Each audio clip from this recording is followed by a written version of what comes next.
Awalnya saya melarang Once untuk menyanyikan Dewa 19 gitu.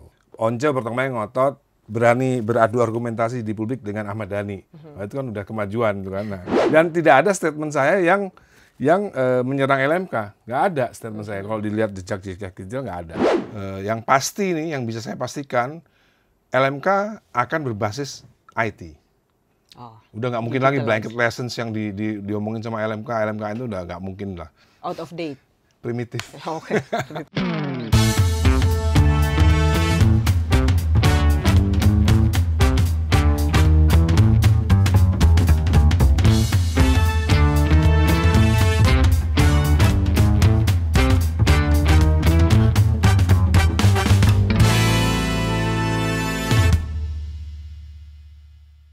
Berbicara tentang royalti masih belum ada ujung.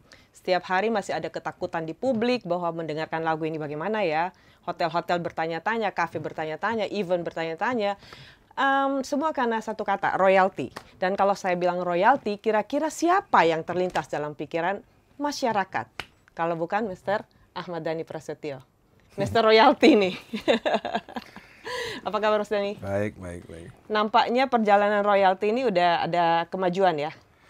Ya, alhamdulillah kemarin itu sudah diumumkan oleh Wakil Ketua DPR, Profesor Dr. Sufmi Dasko, bahwa selama 2 bulan ini LMKN dibekukan karena diaudit. Jadi sehingga LMKN dan LMK? Ya, LMKN otomatis LMK juga. Dan jadi ditarik semua yang bagian nagih-nagih itu udah nggak ada lagi selama 2 bulan ini gitu. Dan akan ada kepastian nanti setelah 2 bulan ini dengan undang-undang hak cipta, dengan undang-undang hak cipta yang baru, gitu, yang digodok oleh para pencipta lagu dan musisi sendiri. Jadi banyak ya perumusnya pencipta lagu. Yang kemarin tuh kita nggak tahu siapa. Yang 2014 itu. Yang 2014 itu nggak jelas siapa itu, nggak tahu. Jadi ini sebenarnya RUU ini inisiasi atau masuk Balegnas ini apa? Masuk Prolegnas ini? Ya, inisiasi DPR. Inisiasi DPR. Ya. Oke.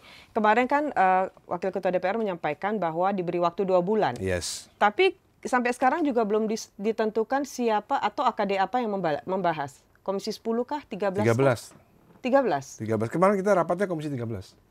Apakah Komisi 13 juga membahas tentang unsur-unsur ini atau hanya unsur LMKN-nya aja? Jadi begini, keputusan kemarin itu Komisi 13 rapat bersama Wakil Ketua DPR dengan stakeholder semua dalam tata kelola musik. Itu keputusannya adalah akan dibuat FGD untuk merumuskan undang-undang yang baru bersama Kementerian Hukum. Jadi semua stakeholder musik gitu ya, termasuk label dan asosiasi-asosiasinya ya, komposer dengan aksi, penyanyi dengan visi itu membuat FGD dengan Kementerian Hukum. Nah, di situ nanti akan dihasilkan undang-undang yang baru. Berarti Mas Dhani akan hadir di situ sebagai musisi, bukan sebagai anggota komisi? Saya sih nggak perlu hadir sebenarnya. Saya nggak perlu hadir. Jadi kita DPR cukup memantau gitu kan. Udah ada wakil-wakil semua gitu.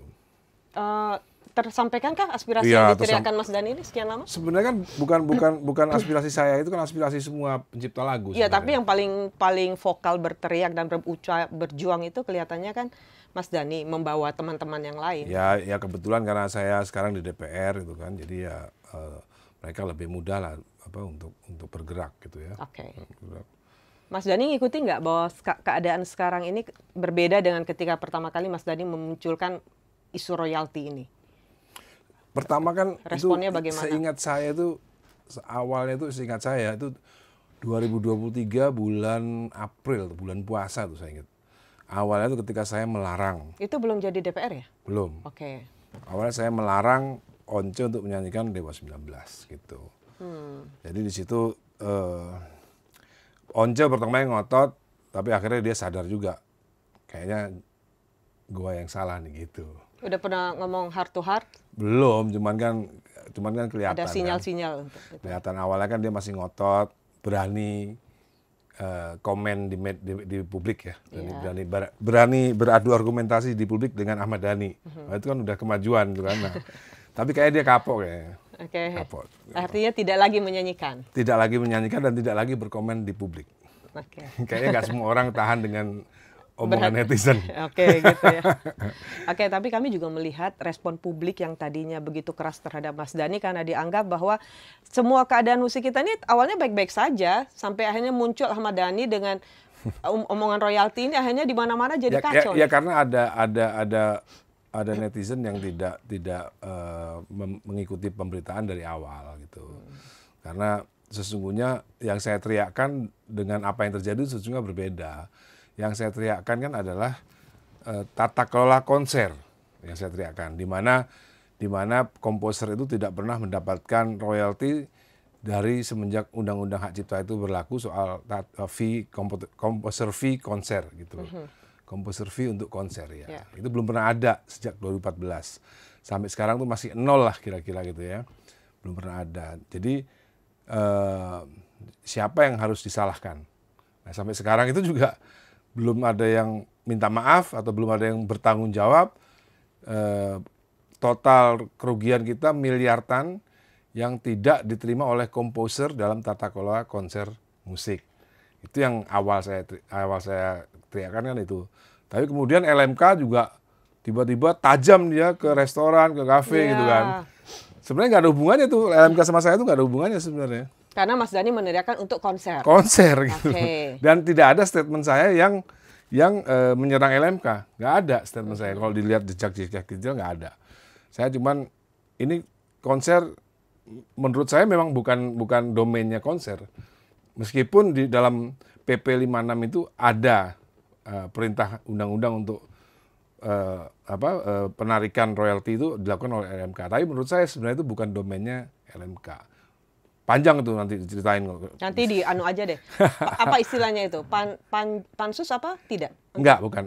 Jadi ini kemarin RDP habis itu langsung FGD, langsung nanti dari FGD langsung ke Balek, udah langsung dibuat undang-undangnya. Oke. Jadi nanti itu akan banyak di sana. Kalau Mas Dhani nggak masuk di sana, ide-ide ini enggak, ide-ide saya itu udah ide kolektif. Oh, udah kolektif. Sama nanti hari ini pas nih sebelum kalian pada datang, kita udah membentuk namanya Dewan Musik Indonesia gitu.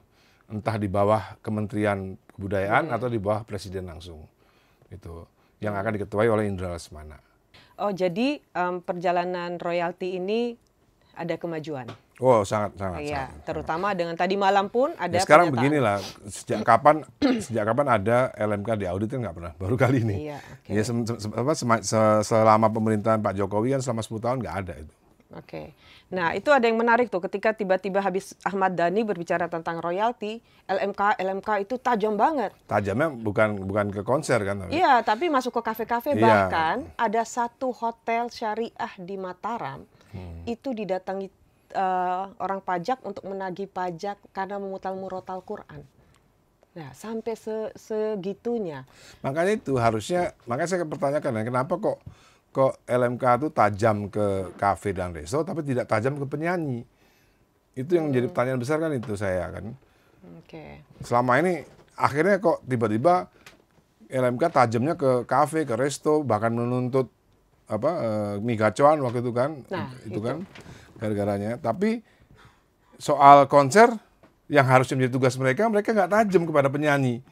Gitu loh. Padahal harusnya mereka juga tajam juga dong harusnya. Dan itu kan bukan dari LMK ke penyanyi kan, LMK ke IO kan? Sebenarnya dua-duanya.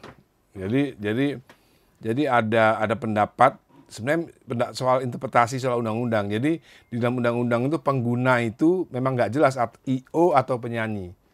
Oh, gitu. Pengguna hak cipta itu IO atau penyanyi nggak jelas gitu loh. Ada satu pemerintahan kota yang sudah bersikap. Jadi tren royalti ini jadi tren positif. Jadi kemarin itu pemerintah Kota Malang, pejabatnya sudah mengeluarkan satu statement bahwa semua event di Kota Malang, event itu harus membayar royalti. Jadi di dalam RAB-nya mereka sudah harus ada pembayaran royalti kepada komposer atau pencipta lagu. Jadi artinya dia udah menanggapi keinginannya Mas Dhani. Bukan keinginanku itu sebenarnya. Itu keinginannya siapa? Ya kolektif. Ya, bukan disuarakan oleh. Ya, sebenarnya kan yang aku serang itu adalah ketidakbecusan LMK dalam menangani fee royalti konser. Gitu kan. Tapi aku nggak nyerang secara langsung LMK, tapi aku menyerang penyanyinya yang nggak mau tanggung jawab juga gitu loh. Apa bentuk tanggung jawab penyanyi itu? Karena banyak musisi sendiri yang menyerang Mas Dhani juga kan? Ya, Nah, itu karena penyanyi bukan musisi iya, ya. sorry, banyak penyanyi yang menyerang juga itu? Ya penyanyinya merasa mereka takut akan Terganggu. Honorarium. Honorariumnya Iya, terganggu oke. gitu. Sementara Mas Dhani memposisikan diri tidak hanya sebagai seorang penyanyi, tetapi juga seorang Iya, pencipta lagu. itulah yang saya perjuangkan kan teman-teman. Gitu. Kalau Dewa sih nggak ada masalah, Dewa nyanyi lagu sendiri kok gitu. Oh. Jadi penyanyi ini enggan berurusan dengan pencipta lagu gitu.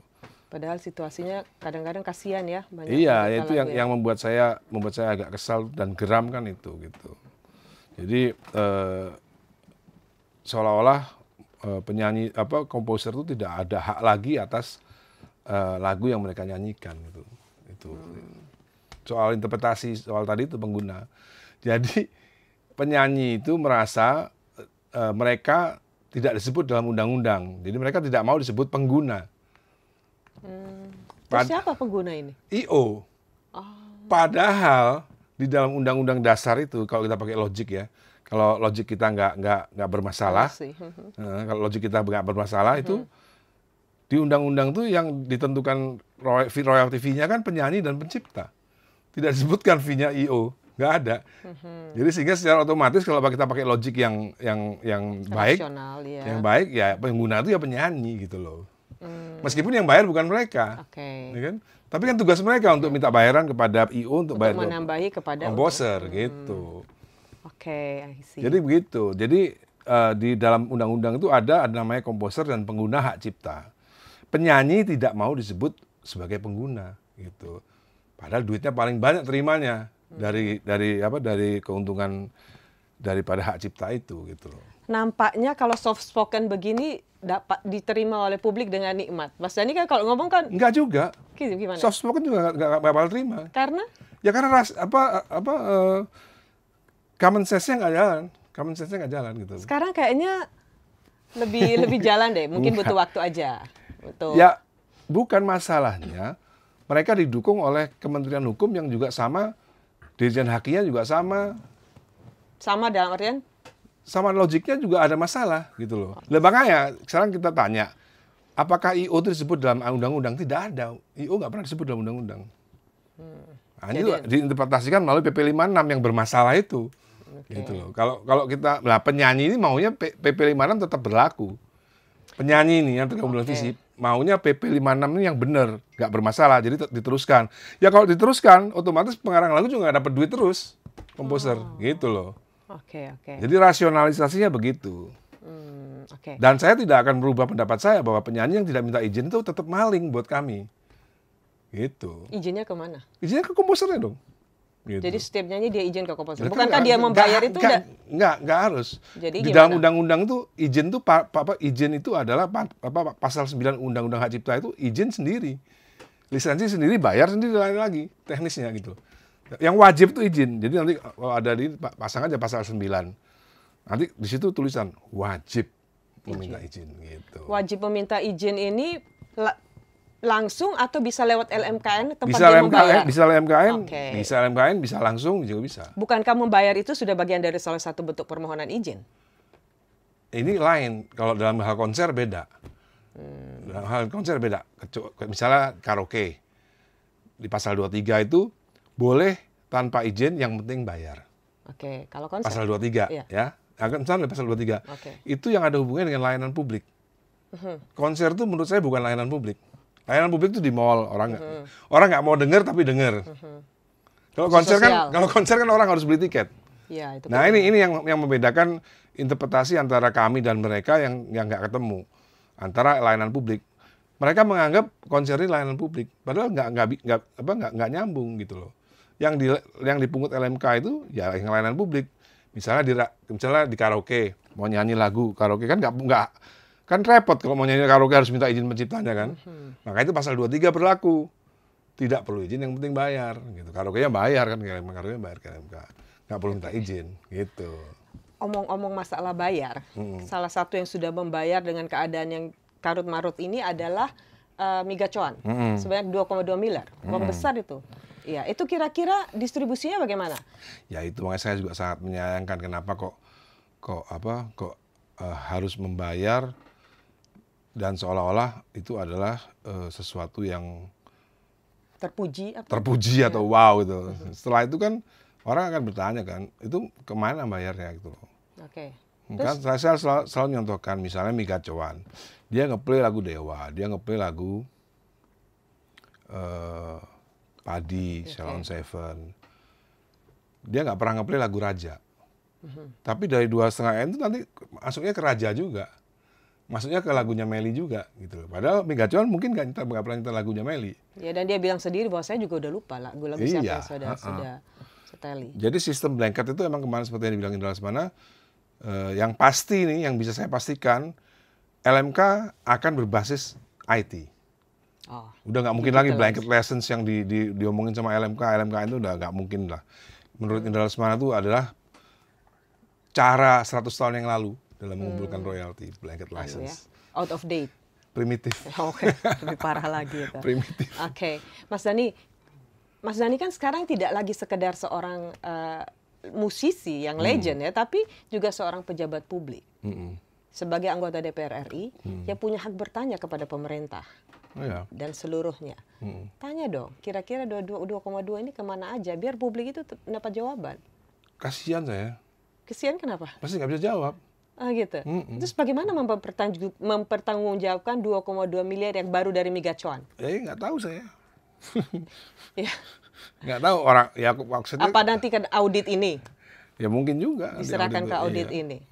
Ya, tapi sebenarnya masyarakat sangat berharap kepada tidak hanya Ahmad Dhani ya. Artinya ketika jadi wakil rakyat kan tidak serta-merta terkotak-kotak, tapi harapannya bisa banyak yang tahu banyak hal. Iya harus dong. Harusnya demikian.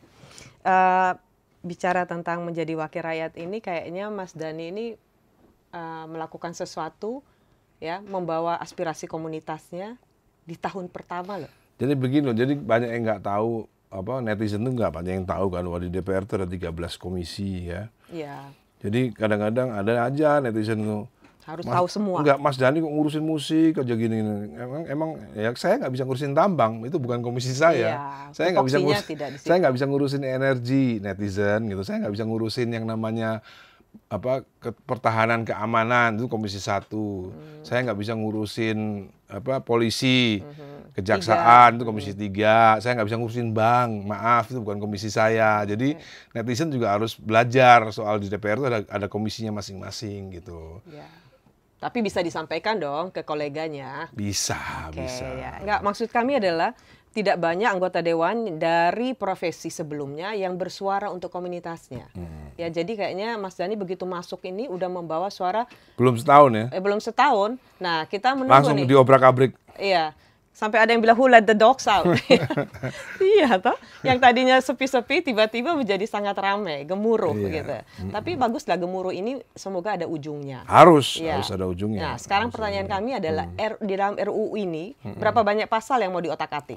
Sehingga cuma 2 bulan loh pembuatan undang-undang. Jadi sebenarnya ada kepentingan penyanyi yang disalurkan juga melalui penyanyi yang ada di DPR juga gitu. Jadi siapa namanya? Ada pasal-pasal yang lucu gitu kadang-kadang. Kita kan bisa ngintip juga kan di balik. Ya, nanti kan itu bisa juga publik kan bisa tahu. Iya, ada anggota DPR yang mengusulkan bahwa nanti di konser itu tidak perlu izin. Ini kan melukai rasa keadilan kan gitu.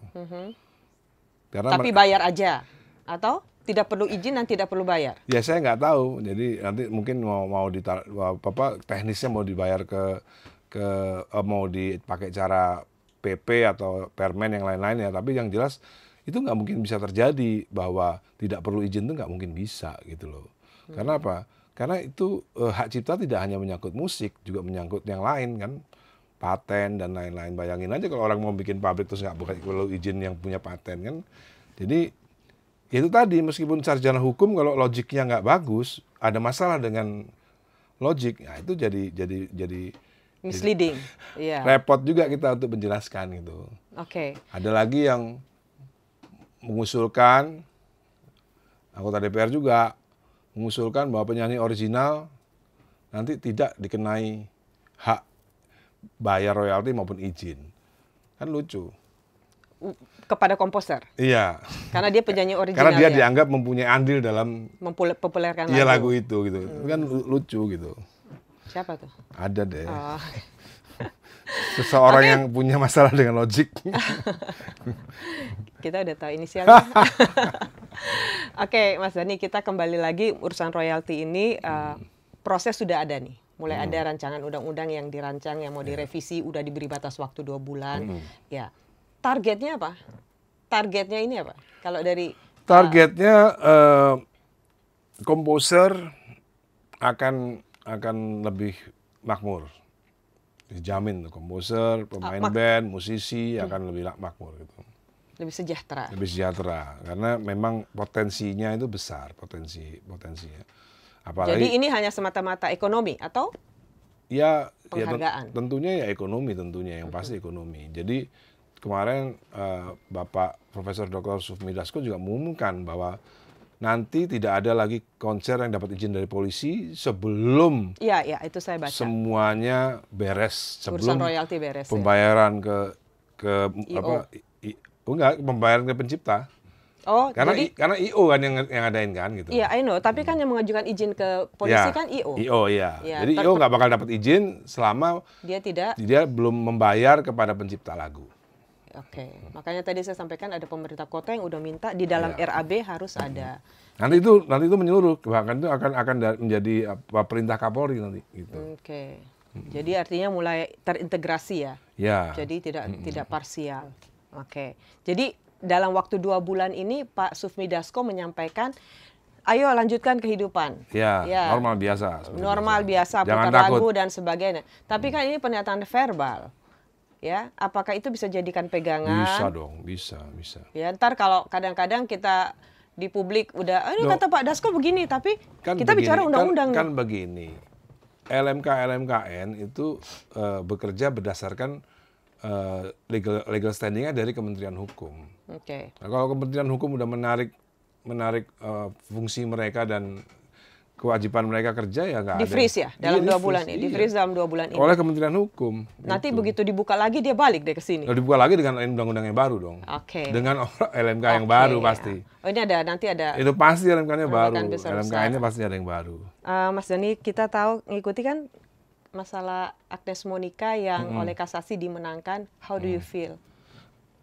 Ya kita tahu sebagai orang dalam, kita tahu itu adalah keputusan politik. Itu. Maksudnya? Itu keputusan politik lah. Piye maksudnya? Ya maksudnya keputusan politik kan bisa dibaca kan. Itu kan keputusan hukum dong, pengadilan. Ya, kan ada keputusan, ada hukum, ada keputusan politik. Jadi gimana? Ya keputusan politik. Agnes dibantu oleh politik gitu.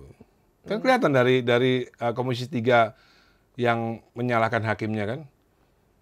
Nah itu ke politik. Itu politik itu.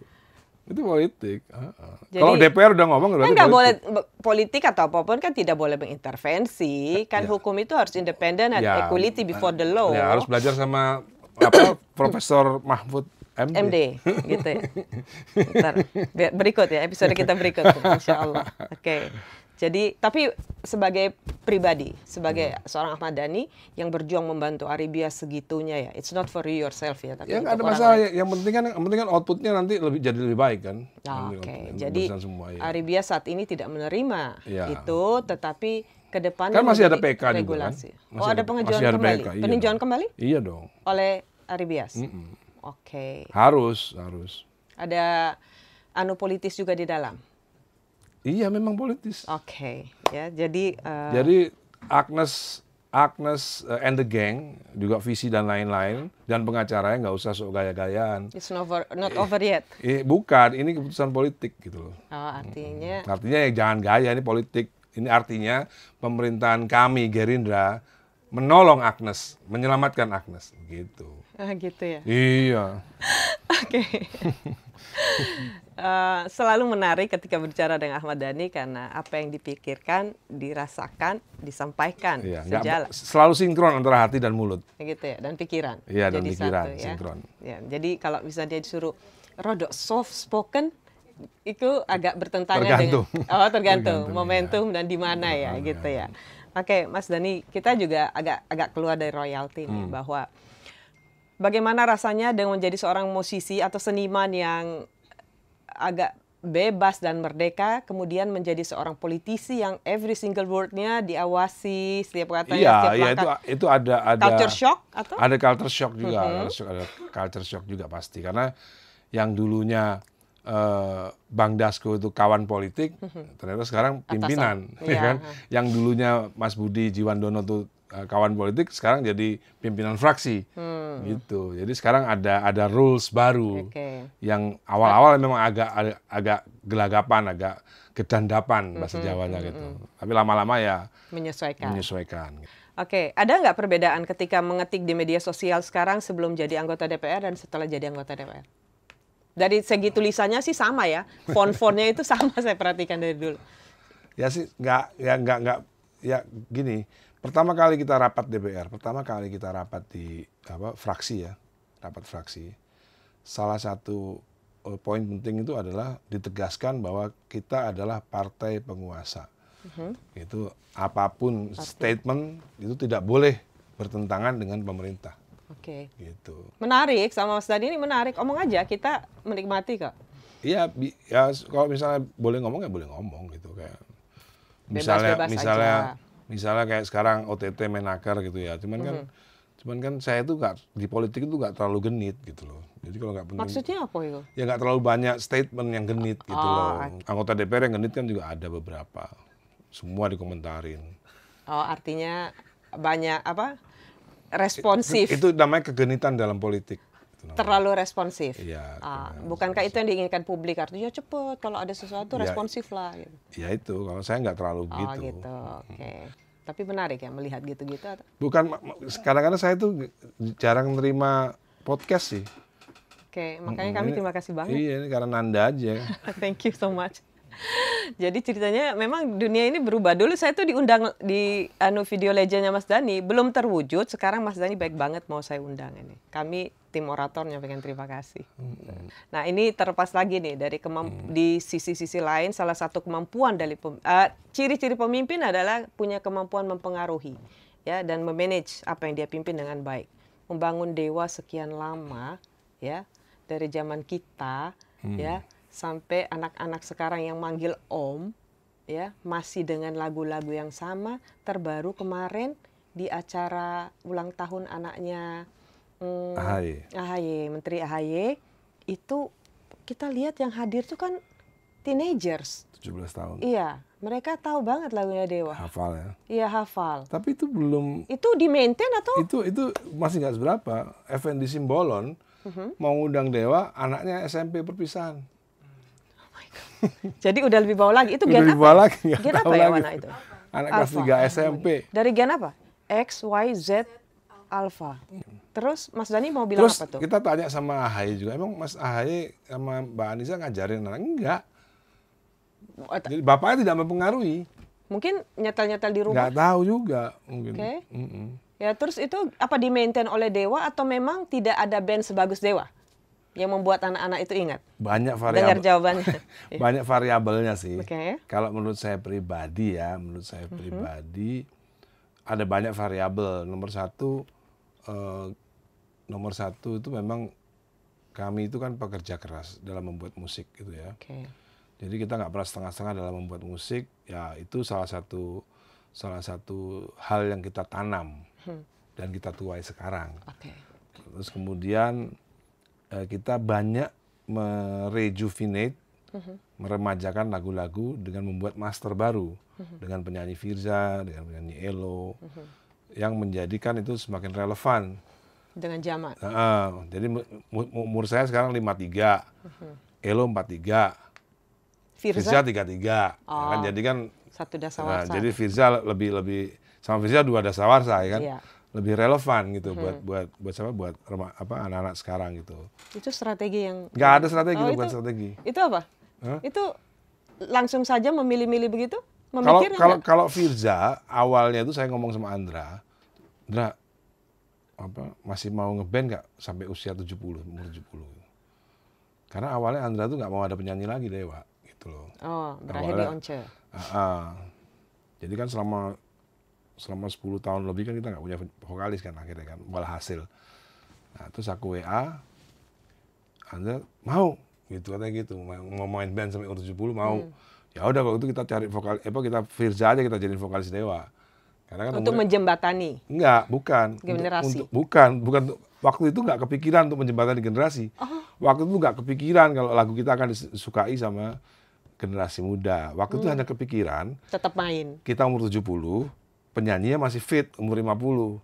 Gitu loh. Iya. Aku nggak bisa bayangin Once umur 70, Ari umur 70 nyanyi itu pasti ngos-ngosan pasti gitu loh. Itu aja gitu. Oke, itu juga apresiasi besar dari kami. Rata-rata kami ini baladewa. Ya. Nggak heran kok, sampai kita mau bikin narasi itu baladewa di mana-mana. Di mana-mana kita ketemu baladewa. Sampai di kementerian ketemu baladewa. Hebat. Menterinya baladewa. Enak dong. Jadi meskipun menteri kalau udah baladewa ya tetap jadi baladewa. Oke ya, memang musik itu tidak berbatas ruang dan pejabat waktu. eselon 1 juga baladewa, eselon 2 baladewa. Enak dong, Mas Dhani punya fans di mana-mana. Masuk penjara ada kepalanya baladewa. Oke Mas Dhani, Ahmad Dhani itu kan tidak terlepas dari kontroversinya. Sebenarnya itu bukan kontroversi. Apa Jadi begini ya. Aku menceritakan satu hal yang mungkin dianggap orang kontroversi. Jadi aku itu banyak lebih tahu dari sebagian orang soal pengetahuan. Ya. Misalnya begini, aku tahu bahwa bintang 6 segi 6 itu, ya, itu adalah lambangnya kekhalifahan di Anatolia. Jadi mereka pakai lambang itu, khalifah Islam waktu itu, tahun 1200 sampai 1300 gitu. Nah itu aku pakai di kalung, di baju. Tapi seberapa banyak orang yang paham ini? Enggak, ini segi 8, ini segi 8. Nah tapi seberapa banyak orang yang tahu? Nah orang yang nggak tahu nganggap saya Yahudi kan? Nganggap saya pro Israel. Nah itulah. Jadi kurang literasi. Jadi aku bank of knowledge-nya lebih banyak daripada kebanyakan orang, sehingga aku dianggap kontroversi. Padahal sebenarnya bukan kontroversi. Bank of knowledge-ku lebih banyak aja. Mungkin lebih banyak di bidang itu. Mungkin. Iya, di bidang apa aja. Ya kadang ada yang dihukum dia lebih banyak dari itu. Di bidang apa aja, misalnya di musik. Dan menurut aku ngambil notasi-notasi ini bukan plagiat. Tapi orang lain kan ngertinya itu plagiat. Ya, bahkan ada sekarang yang bilang itu ambil dari lagu ini gitu. Padahal semua musisi ya begitu gitu. Oke. Pengetahuanku lebih banyak daripada sebagian banyak orang. Itu yang menjadikan kontroversi jadinya gitu. Jadi ketika dia bicara sesuatu yang orang tidak tahu, apalagi itu agak aneh gitu ya, dianggap bahwa itu lain gitu. Bukannya sombong, tapi ini fakta memang gitu.